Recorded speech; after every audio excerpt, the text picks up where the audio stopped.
Coming up on this episode, December 11th, 2019, a day that forever has changed my life. But you're stronger than you know. You'll never be alone. When everything feels dark around, just look inside where light is found. in association with the Right Eye Productions broadcast. This is Tie at Night. Yes, indeed. Welcome in to this edition, a very different edition, a story that I've had some close friends of mine ask me to share. It is something very near and dear to my heart, something very personal that I have not shared publicly until now. So I hope you will stick around for this story. It has to do with a very traumatic incident that happened to me a few years back. So let's get into this. When I was a kid growing up through elementary school and junior high, even high school, I'll even throw in college, I had perfect vision. That's right, 20/20 vision. And as years went on, I began to become employed by various companies who required me to work on a computer 8 hours a day, staring at small font sizes on a computer, many times leaving with headaches and not realizing what the hell was going on. So after this went on for a few years, I finally decided I went to an optometrist, got me a pair of glasses. Now, I'm not good with glasses. I tend to sit on them, break them, step on them. They fall off my face, whatever.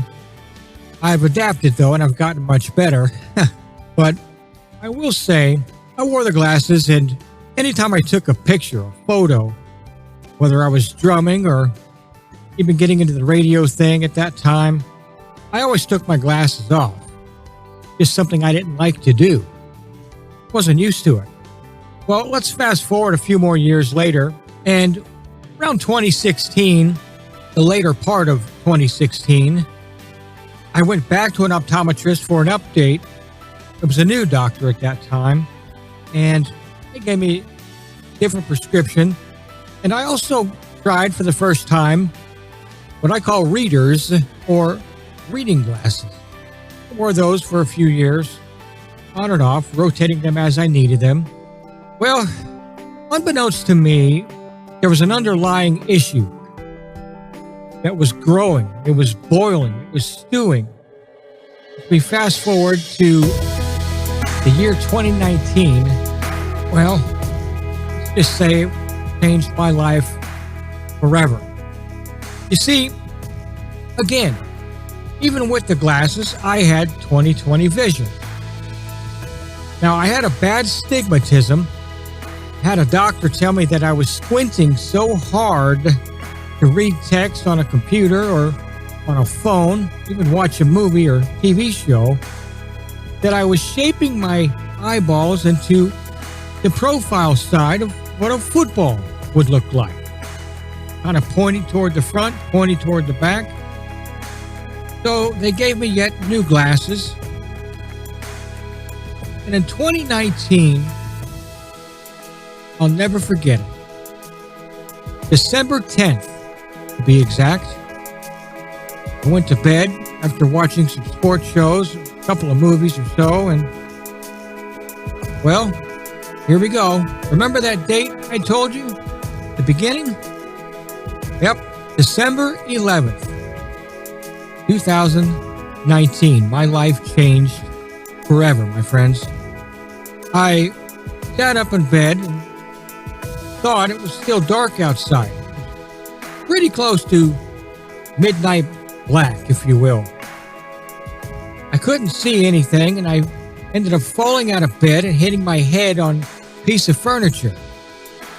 I made my way to the door finally. I opened the door and I realized there was actually a little bit of sunlight coming through the window there. I went to the front door.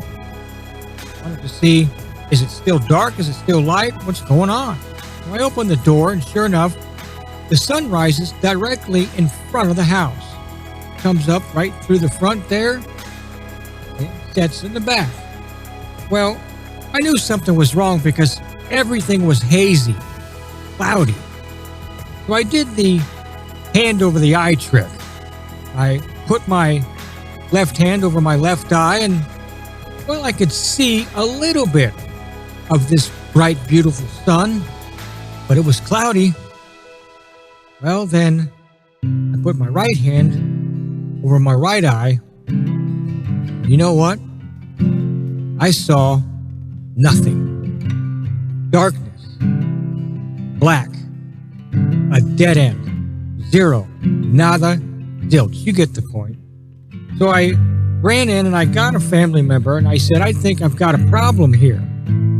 Explained the situation, and fast forward, I don't know, about an hour and a half later, through some research, I was very fortunate, I mean extremely fortunate, that we just so happened to have a world-class elite eye care center that actually had a 24-hour emergency eye care center, specifically for eye care.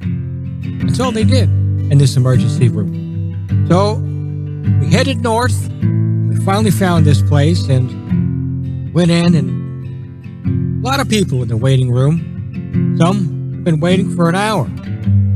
After sharing my symptoms with the person at the registration desk, I was brought in literally about 5 minutes. I was escorted in by a doctor. I'll spare his name at the moment, but a very good doctor. And I said, sir, I can hardly see a damn thing. I'm not going to lie to you. And I'm reaching for the wall, and he says, well, here. And he holds out his right elbow. He says, just hang on to my elbow. They call it the human guide. So down the hall we went into his exam room, and he sat down, and he sat me down, and he said, okay, tell me what's going on. Tell me what happened and what you're feeling now. So I proceeded to tell him, and I was in fairly decent spirits at this point. He says, okay, I'm going to run a series of tests on you, and we'll figure out, if we can, what happened. We'll figure out where you are now and where we need to be with your vision. Thinking, okay, this guy sounds like he knows what the hell he's talking about, and I know he does. It was very good right from the start. He begins these tests, and he's looking at my eyes, and he's doing all kinds of scope tests and different high-pressure testings and just a slew of tests. And I could tell with each passing test, his tone, his body language, well, it began to get a bit more rapid with each passing test, kind of making me a little more nervous, like he found something but wasn't quite sure. You know, that sort of scenario. So then he gets up and he says, I'll be right back. And he goes out and he gets a specialist, somebody above him. And he brings a specialist in, and the specialist is looking at the back of my eye and more specific to the nerves and things of this nature. So the specialist gets up after a few moments, and he goes out and he gets an actual eye care surgeon, the cream of the crop when it comes to eye docs. He sits down and he does this thing, and they sit there, all three of them talk medical language that I don't understand. It's all foreign to me. I have no clue what they're talking about. So the specialist and the surgeon leave the room, leaving me with the original doctor. Sits down in his little rolly chair. Says, I'm going to talk to you in two formats. He said, the first format I'm going to talk to you in is doctor to patient. So here we go. He says, you are diagnosed with a very rare form of glaucoma. And he said the reason why we had so many doctors come in and out is because it is something we rarely see, first of all, and especially something we rarely see at your age. I was like, okay, so then what? He says, well, there's no other way to put this. And here's where it took a turn for the worse for me emotionally, where my heart rate started to go up and I became extremely anxious. He says, there's no other way I can put it but to just shoot it to you straight. Kind of scoots his chair a little closer to me and he says, your left eye is gone. He says, you have zero vision in your left eye. You can't see anything. He said, it's all black and dark because your optic nerve is hanging there on a thread. He said, it's just about severed. In fact, you see, the optic nerve, from what I understand, goes from the back of your eye, connects directly to your brain. Well, obviously my heart rate at that point had started to ramp up even more. He says your right eye, well, you're down to about 35%. And he said it's cloudy because of that reason. This issue that he was talking about was specifically on glaucoma. So the actual official diagnosis is chronic angle closure of both eyes at a severe stage. He said, so as I continue to talk to you, doctor, the patient, we need to make some things happen and we need to do them now. You see, the pressure in my eyes, in anybody's eyes, is kind of like having high blood pressure. You need to control it. It's something you do not want to overlook. Hell, I didn't know that my pressure in my eyes were high. He couldn't tell me why I went to bed one night just a few hours later was in the condition that I was in.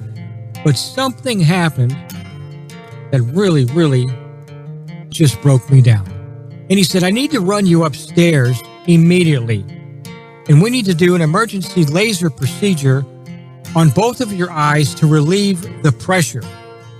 He said, more specifically, the pressure in your right eye. He goes on to say, the normal pressure in anyone's eye should be around 12 to 14 and maybe just a few clicks higher, but not much. If I remember right, one eye was in the high 40s and the other one was close to 60. Now, that makes it extremely rare. So you can understand his franticness about trying to get me upstairs. And he performed this procedure that I cannot remember the name of. It's very long. But here's what they do. They dilate your pupil to where they make it small, giving them more clarity on what is known as the iris, or the color of your eye. So if you have blue eyes, you have brown eyes. In my case, I have green eyes. He says, here's what I'm going to do.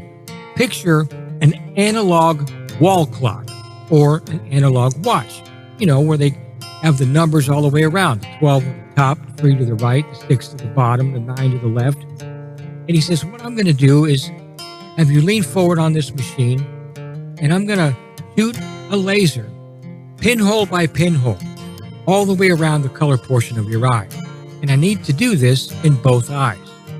He said, the goal here is to immediately drop this pressure, or else you are going to lose your right eye very, very quickly. And I could tell he was very serious about this situation, which again, I'm just about to soil my shorts.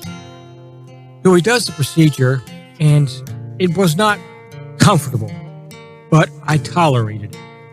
He gets through that. We go back to his room. He puts a few drops in. He says, now we need to wait, and let's see if this laser procedure took and dropped the pressure. So if you understand where I'm going with this and where we just came from, his goal was to try to save the vision that I had in my right eye. That was his main goal at this point. Well, he finally tested again about 20 or 25 minutes later, and thank goodness the pressure did come back down to a very tolerable condition. And so he talks to me a few more minutes about just medical terms and things that I can expect. And then he sits in his rolly chair again. He shoots it closer still to me, puts his hand on my shoulder, and he says, now let me talk to you man to man. He said, this is a very serious condition that you have. And he said, it's a condition that has and most likely will forever change your life. And I say most likely because there is no corrective surgery for glaucoma, specifically for the condition that I have and that others get, which again is rare. All right? None. It's impossible. He says, however, we can do our best to work with you on slowing the deterioration of the vision that you have in your right eye. He continues on, I must tell you, you will never drive a car again. And despite losing my left eye, and despite of having now only 30 to 35% vision in my right eye, that's when it really hit me. It was, I can't even give you a word, as I even get emotional reliving this story for a moment. So he talks to me for a few more moments and he says, you are officially permanently disabled. That is a word I never thought I would hear. But he's kind of given me some thoughts on putting a plan together now on a new sense of life normalcy, a new way of living. He said, you're going to run into things, you're going to trip, you're going to fall, you're going to bump into people, and sure as hell, I've done it all. Some to the point of becoming extremely embarrassed. And you say, Ty, then what happened? Well, I went back several times, follow-ups and whatnot. They'll try their best to give me hope. Well, fast forward just a couple of years later. Hey, Ty, as I'm losing it here. Hey, Ty, where are you at now with all this? How have you adapted? Are you adapting? It took me quite a long time to finally admit that I had this condition. I did not want to admit it. So here's what I've done to adapt to this new life and to try to figure out a way to get through all of it. One of the first things that I did was reached out to a few different local visually impaired organizations who are there to care for the visually impaired. And boy, was I glad that I did. Because not only did these organizations take me under their wing, you see, those type of organizations, they offer doctoral psychology and different classes where you can go and see what others do. Now, I'm thankful that I can still see what little that I can. And I've had the opportunity of meeting many others in worse conditions. And I'm glad that I had the chance to meet them. I've been able to ask questions, to take notes. I have journals now that I keep every day. It's a never-ending learning process. So if you happen to be going through something like this, or you know of someone who is, make sure they reach out to some local organizations. There is hope and there is help. Yes. And if it wasn't for these organizations who have helped me along the way, I would not be able to do what I do. It's funny, the mouse cursor that I use is probably 3 inches tall, and it's a real bright green, and it's so easy on the eyes. So they've helped me adapt, and that's how I'm able to do the show. Plus, I have a great support system in place. Producers, we have our voice imagers, and people that know of my situation, but yet I've not gone public until now. So we wind down here, have overcome incredible obstacles. You remember that guy, Cody Lee, on American Idol? You ever see him? He is completely visually impaired, and I believe he was born that way.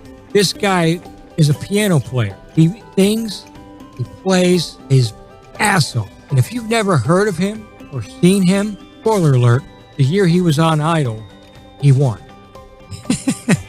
Not only truly amazing, but he gives many people like myself hope. And I'll leave you with this one last thought. Speaking of hope, every night before I go to bed, I make sure the ceiling fan light is on. So I wake up next morning, and that light hanging from the ceiling, shining down from above, is the very first thing that I look for. It's almost like a light shining down from heaven, giving me that hope, telling me this is a new day. So there you have it. We've gone long here, but I truly wanted to become transparent, open, and honest about my situation in hopes that it just might help somebody else. And even if you're not going through any sort of visual impairment or obstacle, maybe this story will enlightening? If so, send us a message. Don't forget to pull us up on SoundCloud. We have tons of shows on there. And by the way, subscribe and follow us. Ring the little bell. If you want to message us, you can message us through the website. That's regular email. You can also message directly through SoundCloud, our audio platform, which is Tie at Night, just like everything across the board there in social media. So that'll do it. I really hope you've enjoyed this. I've done my best to continue being humble, being open and honest with you. Send us a message.